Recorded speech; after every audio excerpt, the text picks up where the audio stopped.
Hello and welcome to the Antiquarian Outlook for week 51 of 2025, starting December 15th. I'm Spencer W. Stuart, Collections Advisor, author of Contemporary Issues and Rare Books and Manuscript Collecting, and host of the monthly webinar Collecting Insights. For more details on my services, publications, and programs, follow the links below in the description, along with links to the various auctions we'll discuss. Now on to last week's results. Tuesday, Sothebys had fine books and manuscripts, including Americana. There were 99 lots offered, of which 71 sold, making for a 72% sell-through rate. Highest price realized was for lot 1017, the Freeman's Primer, published in 1864. Estimates were set at $25,000 to $50,000 US, realizing $241,300 US. A lot that exceeded expectation was 1011. This uncut stab-sewn pamphlet connected to the Boston Tea Party from 1773.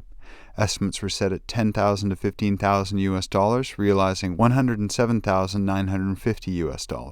Still with Tuesday, Swann Galleries had fine photographs. There were 307 lots offered, of which 213 sold, making for a 69% sell-through rate. Highest price realized was for lot 201, Eisenstedt's Children at the Puppet Theater from 1963, printed in 1991. Estimates were set at $20,000 to $30,000 US, realizing $25,400 US. A lot that exceeded expectation was 214, Iturbide's Our Lady of the Iguanas, taken in 1979, printed in 1991. Estimates were set at $3,000 to $4,500 US, realizing $13,200 US. Finishing off Tuesday, Ader had exploration, atlases, and cartography of the 19th century. There were 89 lots offered, of which 66 sold, making for a 74% sell-through rate. Highest price realized was for lot 18, Loewy and Puisseau's Atlas Photographie de la Lune, published between 1896 and 1910. Estimates were set at 30,000 to 40,000 euros, realizing just under 86,000 euros. A buy-in of note, lot 13, Guimar's Voyages of Greenland from 1838 through to 1852. Estimates were set at 4,000 to 6,000 euros, as well as lot 51, Boucher's 1853 map of the provinces of Canada. Estimates were set here at again 4,000 to 6,000 euros. Wednesday, Aste Bolaffi had rare books and autographs. There were 822 lots offered, of which 590 sold, making for a 72% sell-through rate. Highest price realized was for lot 52, Galileo's Dialogues from 1632. Bidding started at 20,000 euros, realizing 50,000 euros. A buy-in of note, lot 100, an archive focusing on Roberto Farinacci, a secretary of the National Fascist Party from 1925 to 1926. Estimates were set to start at 25,000 euros, however bought in. Next sale, Bonhams had travel and exploration. There were 173 lots offered, of which 138 sold, making for an 80% sell-through rate. Highest price realized was lot 153, a collection of 9 autographed letters connected to George McKinley, as well as John Franklin. Estimates were set at £2,000 to £4,000, realizing just above £46,000. A buy-in of note, lot 151, Murdoch's A Greenland Whale Fishery, an oil on canvas dated 1913. Estimates were set at £10,000 to £15,000. Next sale, Sothebys had Important Judaica. There were 116 lots offered, of which 84 sold, making for a 72% sell-through rate. Highest price realized was lot 63, a Hebrew Bible with micrographic Masorah, dated late 13th, early 14th century in Toledo. Estimates were set at $1.5 million to $2.5 million US, realizing just above $1.5 million US. A buy-in of note, lot 76, an early English translation of the Seder according to the Sephardic rites, published between 1730 and 1750. Estimates were set at $100,000 to $200,000 US. Next sale, again with Sothebys, a continuation of the Biblioteca Bruckeriana sales. There were 339 lots offered, of which 264 sold, making for a 78% sell-through rate. Highest price realized was for lot 90, a first edition of the French translation of Colonna's famous archaeological architectural romance. Estimates were set at 200,000 to 300,000 euros, realizing 254,000 euros, as well as lot 221, Paradis' compilation of 73 recipes for practical alchemy. Estimates were set at 200,000 to 300,000 euros, realizing again 254,000 euros. Buy-ins of note, lot 302, a similbond of late 15th century Venetian publications, including Theocritus, Estimates were set at 40,000 to 60,000 euros, as well as lot 308, this first issue of Torres' treatise on typography from 1529. Estimates again set at 40,000 to 60,000 euros. Next sale, Bonhams had Always Remember, The Boy, The Mole, The Fox, and The Horse. There were 64 lots offered, of which 48 sold, making for a 75% sell-through rate. Highest price realized was for lot 37, Mackie's One Day I'll Look Back, an illustration included in the book, done in gouache and ink.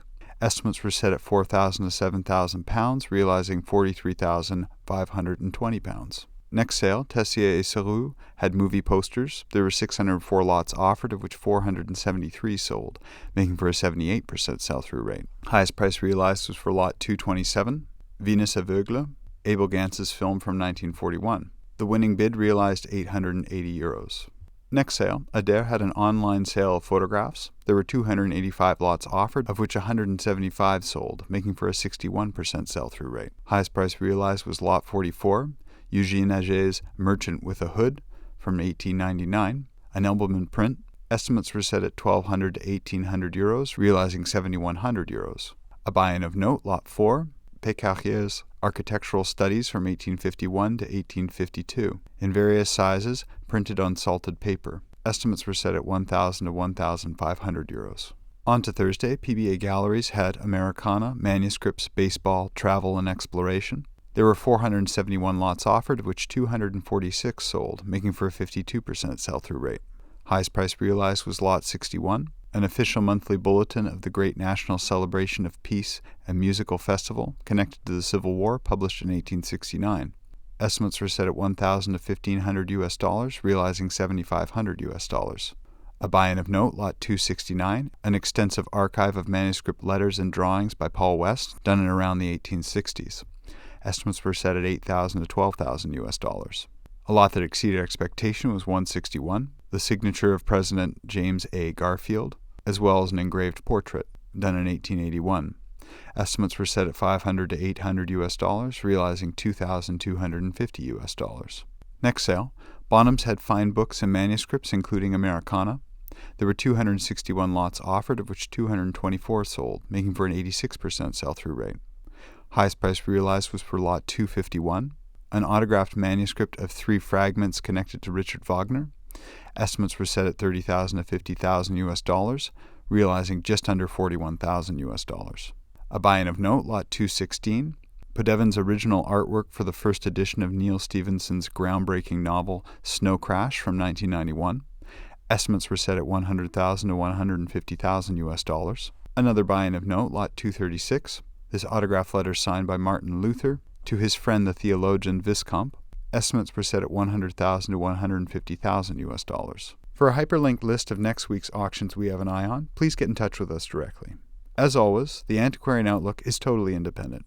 Its producers do not hold inventory, nor do they represent any consignments or acquisitions mentioned. In the news, registration remains open for the upcoming Collecting Insights sessions in January at the Emerging, Expanding, and Legacy levels. As always, registrants receive a complimentary copy of contemporary issues and rare books and manuscript collecting. So follow the links below to see which session would work best for you. And if you have any further questions about the course content, please do not hesitate to get in touch with us directly. We look forward to hearing from you and eventually receiving your registration. Well, this has been the final episode for 2025. We'll be shutting things down over the holidays. However, we'll be back for the first week of 2026 with episodes. Be sure to stay tuned to the channel. We'll be expanding coverage in the new year so that we'll be doing more deep dives into trends and changes in rare books, print, fine photography, as well as the ephemera markets. So be sure to like this video, subscribe to the YouTube channel, turn on your notifications, and let others know about this program. Thanks again for tuning in. All for now, and we'll see you next year.